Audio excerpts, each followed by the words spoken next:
আসসালামু আলাইকুম বন্ধুরা, গুড মর্নিং, শুভ সকাল। সবাই নিশ্চয়ই ভালো আছেন। আমি আতিক। অনেকে একটা সমস্যা ফেস করেন, সেটা হচ্ছে যে পাখির ডিমের ভিতরে বাচ্চা মারা যায় বা ডিম ফুটে বাচ্চা বের হয় না। অনেক সময় ডিমটা কালো স্পট পড়ে যায়। তো এই সমস্যা থেকে পরিত্রাণের জন্য আপনাদের কোন মেডিসিনটা খাওয়াইলে সব থেকে ভালো হয়, অনেকে আমার কাছে মেসেজ করেন বা অনেকে আমার কাছে জানতে চান।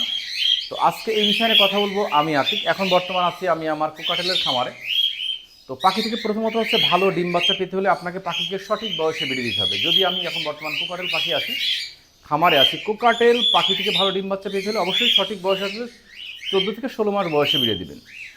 এবং এরা কিন্তু ফার্স্ট বিটের ডিমটা নষ্ট করতে পারে, সেকেন্ড বিটটি আসলে ভালো হয়ে যাবে। কোকাটেল পাখি অবশ্যই আপনি একটা ভালো ব্রিডিং কোর্স করাবেন। আমার ইয়েতে ইউটিউবে দেখবেন একাধিক ভিডিও আছে যেভাবে কীভাবে আপনারা পাখিকে ব্রিডে দিবেন বা ব্রিড করাবেন, কোন কোন মেডিসিন ইউজ করবেন।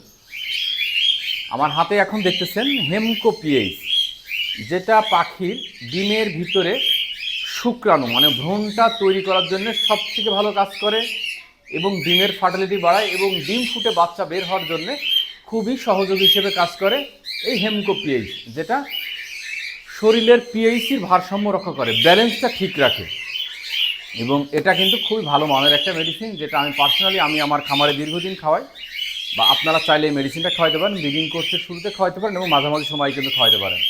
খাওয়ালে দেখবেন ডিম ফুটে বাচ্চা বের হবে, বাচ্চাগুলো অনেক হেলদি থাকবে, অনেক পুষ্ট বাচ্চা থাকবে এবং বাচ্চার রোগ প্রতিরোধ ক্ষমতা অনেক ভালো থাকবে। তো আশা করি বুঝতে পারছেন যে আপনারা হিমকো পিএইচটা কেন খাওয়াবেন, এই ওষুধের গুণগত মানটা কী বা এটার কাজটা কী। তা স্কোয়ার কোম্পানির একটা মেডিসিন, খুবই ভালো মানের একটা মেডিসিন। সবাই ভালো থাকবেন, সবাই শুভকামনা। আসসালামু আলাইকুম।